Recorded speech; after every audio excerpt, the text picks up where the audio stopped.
Kain na kayo? Ano kayo? Kain na tayo dali. Sige na.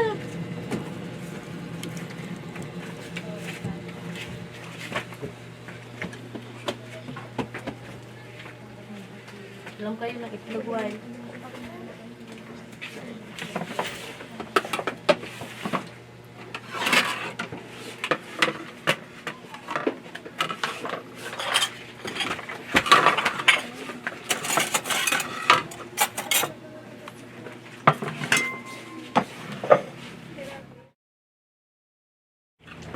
Gusto mo, Soy?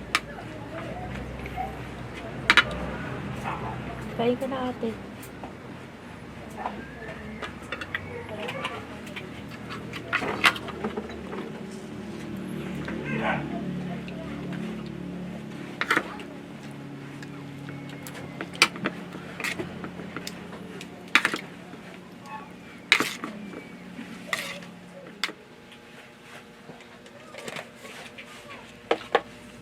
Kain ka na, ate. Ito.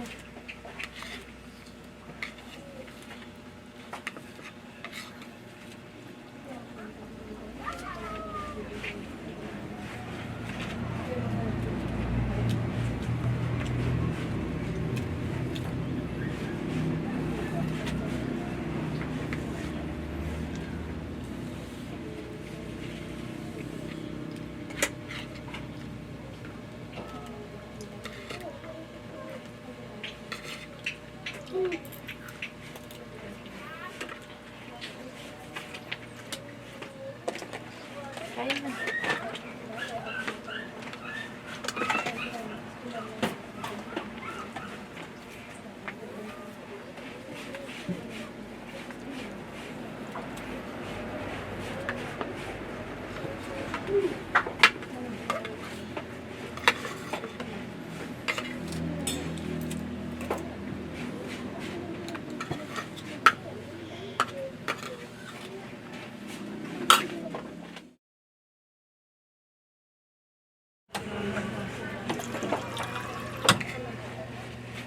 Ito ka dito.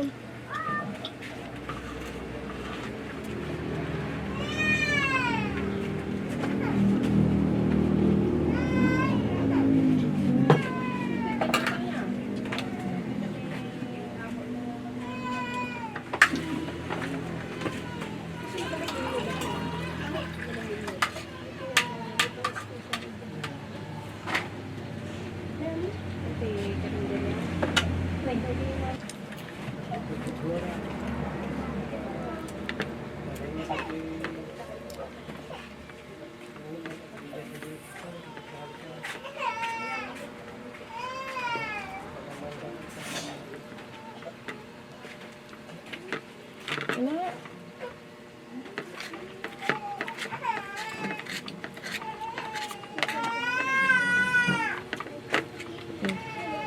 Sige na, sige ka na.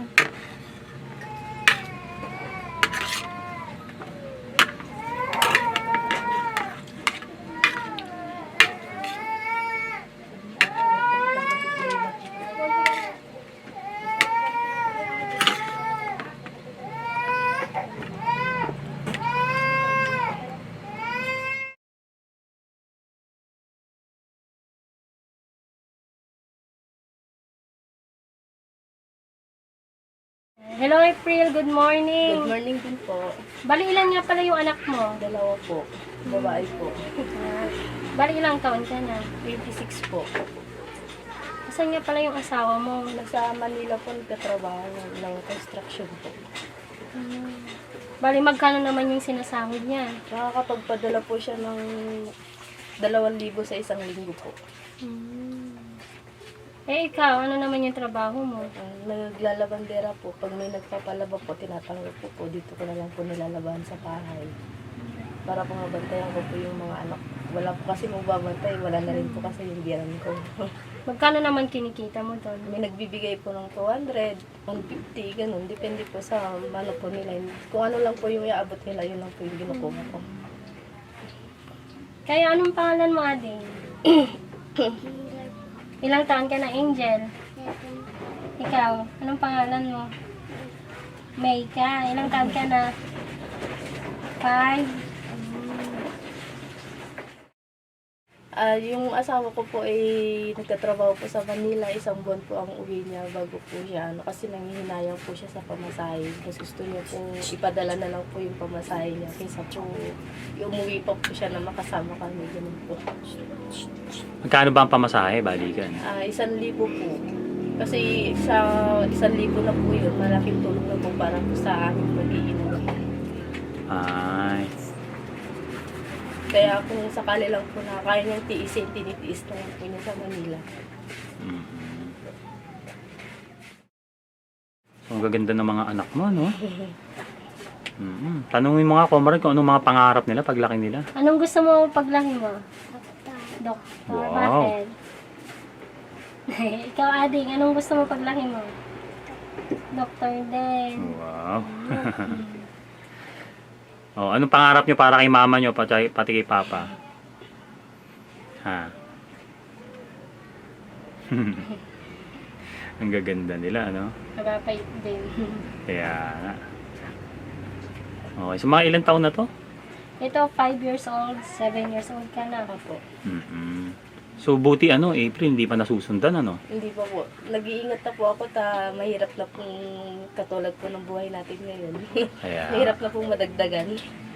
mahirap ang buhay Opo. ngayon. Lalo na yung mga bilihin nagtataasan. At hindi na bumababa. Kaya nga po eh.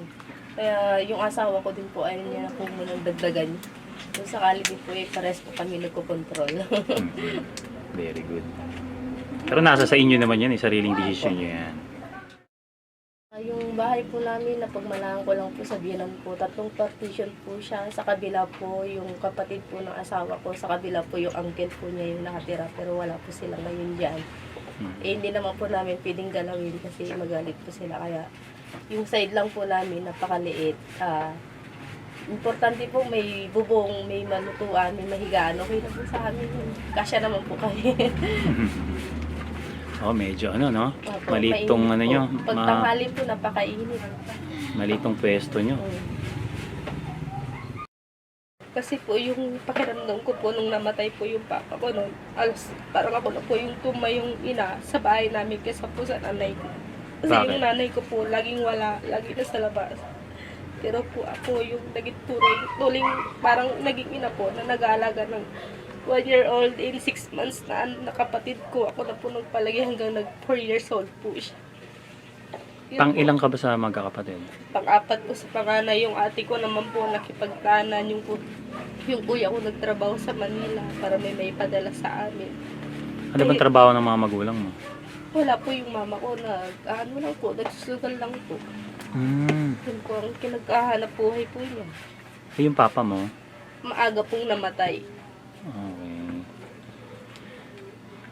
Ano ba, meron ka bang hinanakit sa magulang mo? Noon po, sa hirap po ng buhay ko na naranasan ko sa kanila, kaya naisipan ko din pong mag-asawa na lang po ako nung maaga para po maranasan ko din kung ano po yung nararanasan nila. Kaya ito po yung nangyari po sa akin. Hindi ko naman po expect na sobrang hirap po pala na may pamilya. Lalo na kung ganito yung sitwasyon, ano?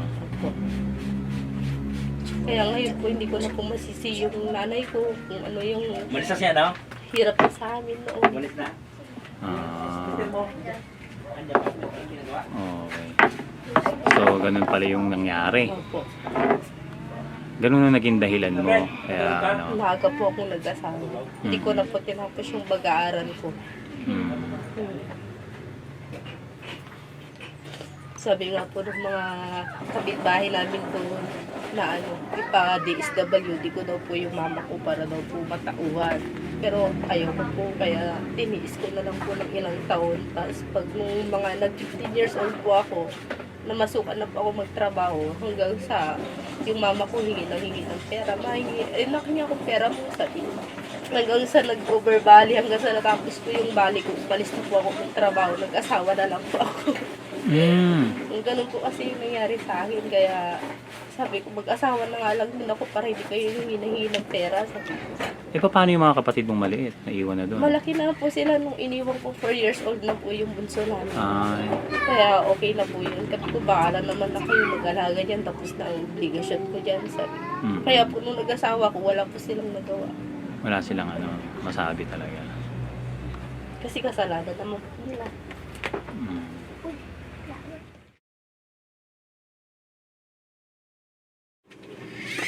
Hello. Hi. So, ito yung bahay nila. Ayan.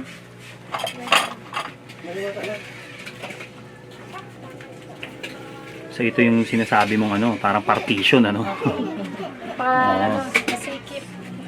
So, sa kabila, meron pa. May nakatira pa sa kabila. May isang pamilya din po dyan. Pati doon po. Oo. Tapos dito, eto na, parang nabakante, Opo, Walang wala po nakatira. Puro puro sapot na ng gagamba. Hindi na tapos ito, nakasemento. Ang gamit nila.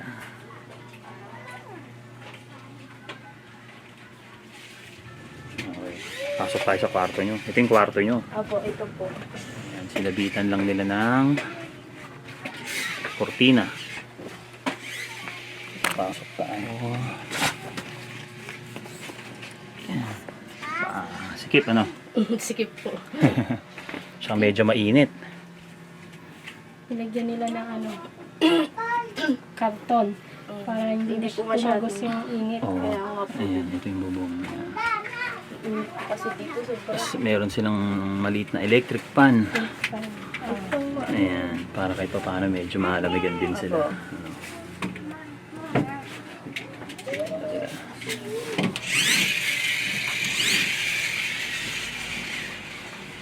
Okay. Tapos ano to? Yung CR po namin. Maliit lang din po.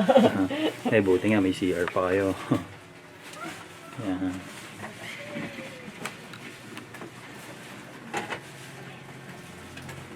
CR.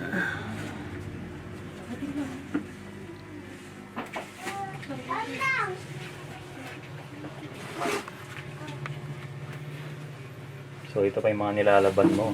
Opo. Eh paano yung pag natapos mo yan? Doon ko po isasampay sa bukid. Nasa bukid pa. Opo. Kailangan po kasi yung space sa labas. Tapos, kailan mo ihahatid dyan pag natuyo? Bukas po. Bukas Pag na. natuyo po ng hapon, ibabalik ko din po sa mayari. Ano pa, planchahin mo pa? Hindi na. Hindi na po, tutupiin. Tapos isisilong ko lang po, tapos tutupiin, ibibigay ko dito sa... Sila na bahala.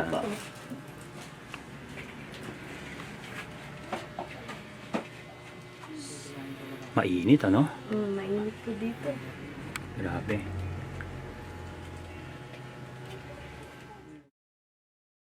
Eto, kung halimbawa man na halimbawa may isang mayaman na foreigner o halimbawa sabihin na natin na mayaman. Tapos puntahan ka dito, alokin ka na daling ka sa isang mayamang bansa at ibigay lahat ng karangyaan ng buhay.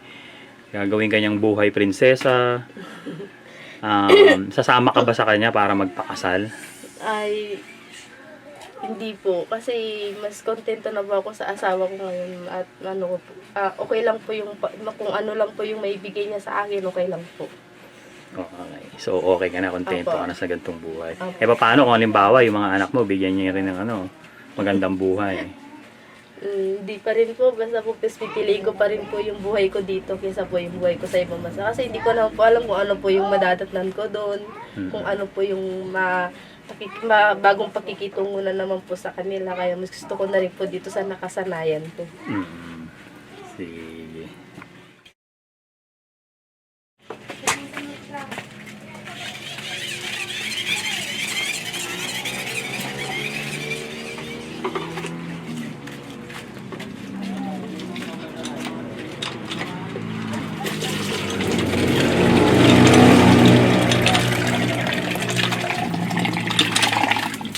Dito ka na rin ba naliligo?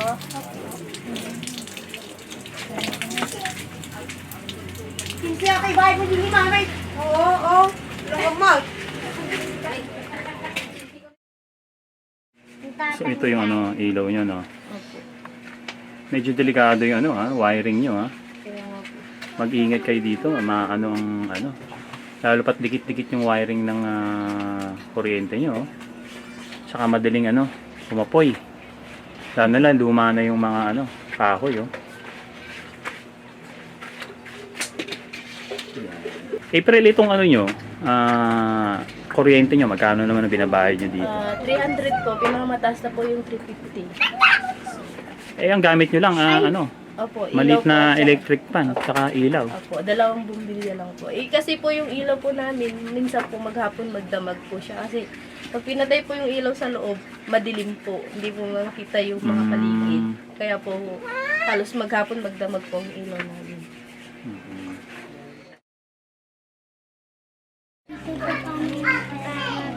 Bakit pang lalaki yung laruan nyo?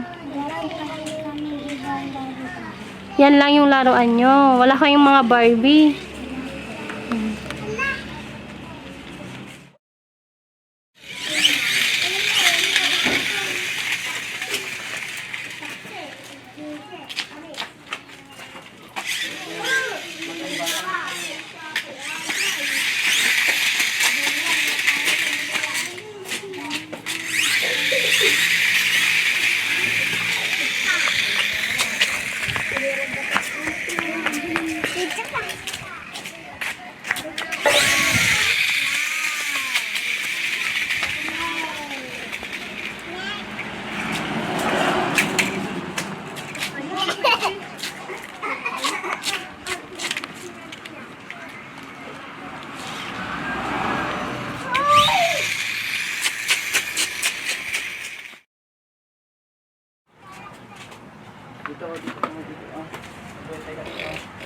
Ano yan?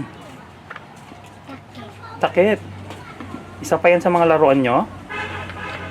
Ha? Patingin nga ako.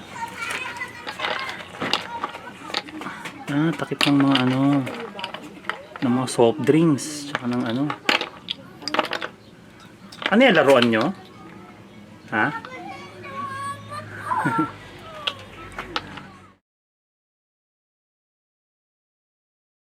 Halika, halika. Halika dito. Sama kayo kay mama. Halika dito. May papakita kami. Sige po.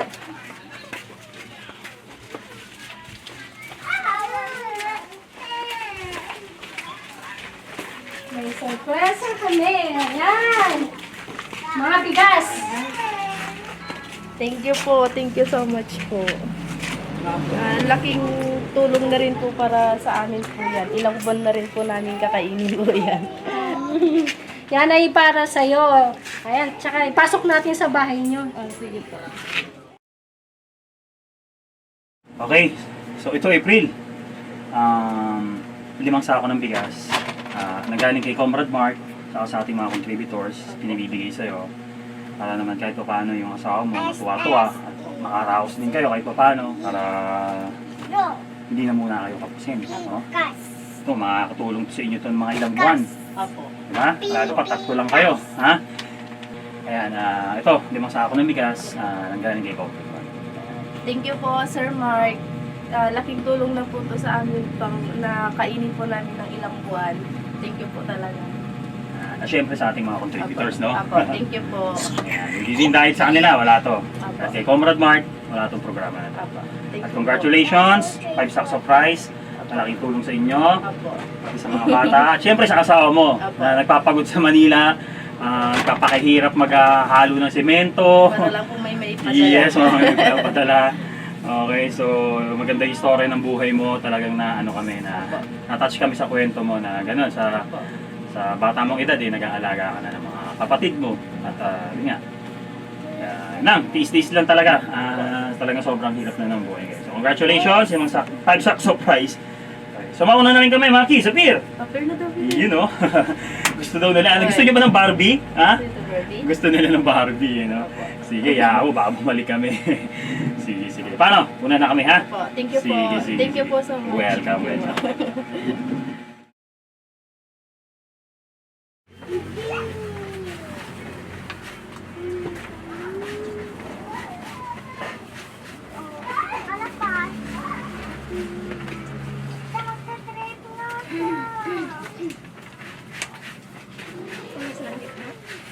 rin.